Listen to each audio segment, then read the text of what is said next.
Hello and welcome back to California's on Fire and the Smoke has caused my face to break out.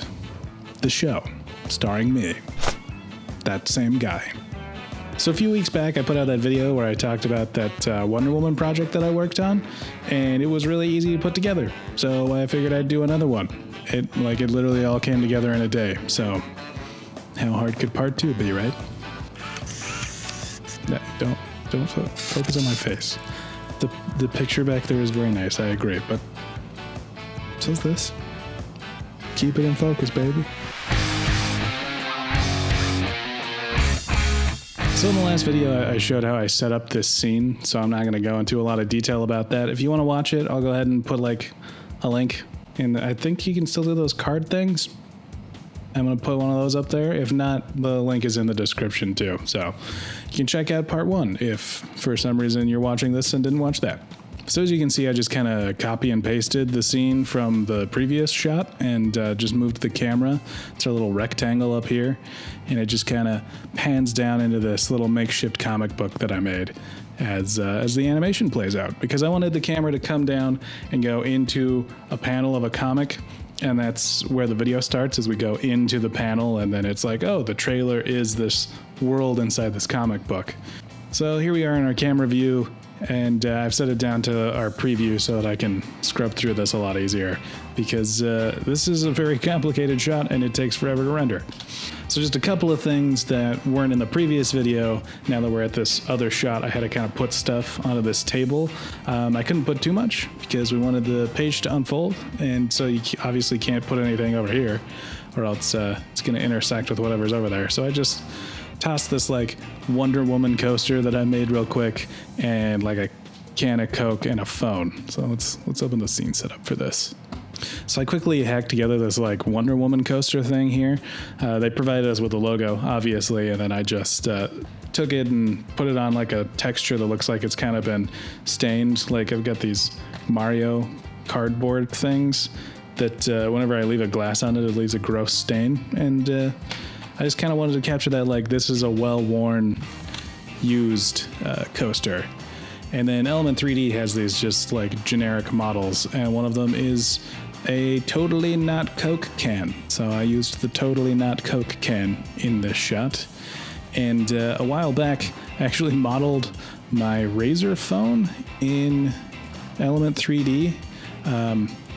This is back when the Razr phone was brand new and there weren't like 3D models of it on the internet, so I modeled it in Element 3D. And then I just stuck a screen on it where I screen recorded me using the avatar editor in Roblox, so it's sort of like, oh, I'm just doing some stuff on Roblox and then set my phone down so I can read this Wonder Woman comic. So once I had the couple of things in the environment set up here, I went ahead and dropped in our comic page. And this is the opening shot of the trailer that we go into after we do this little comic book animation. And I just had like a freeze frame on there. And then once I went into Premiere and cut this together, as soon as this transition ends, it immediately cuts into that first shot. So it looks like you're going from the still comic book into the actual environment itself. So once I had that set up, I had it here without the cover, and I just kind of had like some simple shape layers underneath to make it look like stacked pages of a comic book.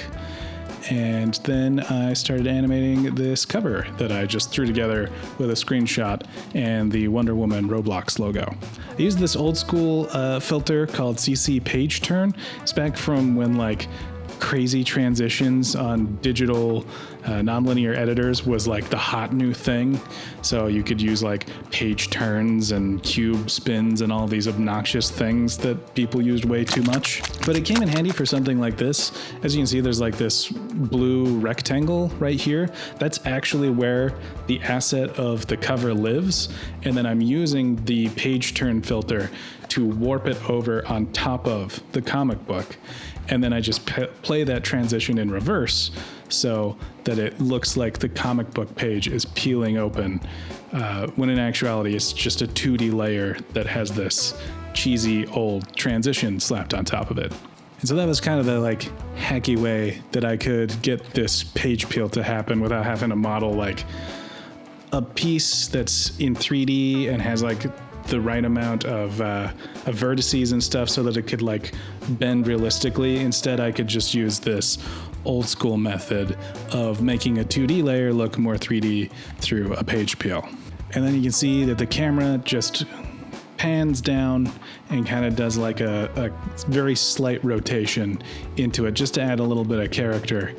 And then as it fades into that, like I said, when I bring it in Premiere, I can then immediately cut into it. And I think I actually used the morph cut transition inside of Premiere, which kind of just takes all of the pixels from this shot and all the pixels from this shot and sort of tries to interpolate what it would look like in between those two things, which it was just different enough that I couldn't do a solid cut or like a cross dissolved, and it just sort of filled in the gap between those two. If you get too different of a shot, it's gonna look weird, and you can actually do some pretty weird, crazy, trippy, kind of psychedelic looking shit if you do like two shots that are insanely different and use a warp cut, but it's mostly for stuff like this where the difference is very minimal, but enough that you can't just do a straight cut or a cross dissolve. So this shot took forever to figure out how to set it up, but once I got it set up, it's actually not that complicated. It was more just trying to figure out how to smoothly get this whole page peel thing to work the way I wanted without it looking too cheesy and sort of hacked together, at least as hacked together as it is. Maybe this video isn't as interesting as that first one because this is way less complicated than setting up an entire 3D environment, but it was something that was the bulk of the time I spent on this particular project, trying to just get this shot looking just right, because it was the whole thing that sold the concept of like this going into a comic book world to play Roblox. And sometimes the most complicated thing is not the most interesting to explain. We'll see if this video even comes out. I don't know. Probably won't. This isn't that interesting. Good God damn it. It's not even a real face. It's not even a real... It doesn't even look like a real face. It's a cartoon character. I get it. That's more interesting than what I just said. All right. I think that's it.